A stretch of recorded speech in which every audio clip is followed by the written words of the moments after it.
মধ্যপ্রাচ্যে যুদ্ধ পরিস্থিতি আর সেই যুদ্ধের মাঝে আটকে রয়েছে বসিরহাটের এক পরিবার। আতঙ্কে রয়েছে তার পরিবার। প্রতিশোধের আগুনে জ্বলছে মধ্যপ্রাচ্য। হামলা পাল্টা হামলা।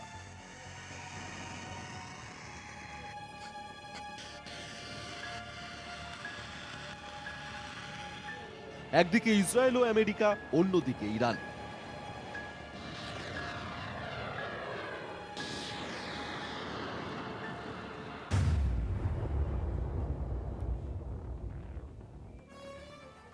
ইরানে আটকে বসিরহাটের এক পরিবারের 5 সদস্য। বসিরহাটের শাকচুরা বাগুন্ডি গ্রাম পঞ্চায়েতের মাঠপাড়া এলাকার গাজী পরিবার।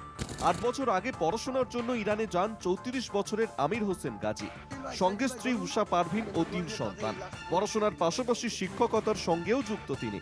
কিন্তু যুদ্ধ পরিস্থিতি ঘনীভূত হতেই উদ্বেগে দিন কাটাচ্ছেন বাড়ির লোকজনেরা। বৃদ্ধা মা ইয়ারবানু বিবি সহ পরিবারের সদস্যরা বসিরহাটে প্রহর গুনছেন।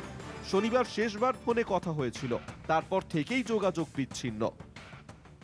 আজকে ইতিমধ্যে ইরানে যারা আটকে রয়েছে, আপনার কয়জন আটকে রয়েছে? আমার 5 জন ফ্যামিলি। কে কে আছে?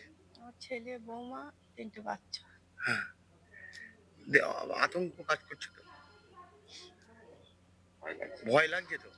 হ্যাঁ, কি বলেছিল আপনার শেষ কথায়, কি বলেছিল? আমি বললে রাত্রিরে আবার মেজো ভাই ফোন করতে বলে শুন কথা বলবা। তারপর আর কথা হয়নি।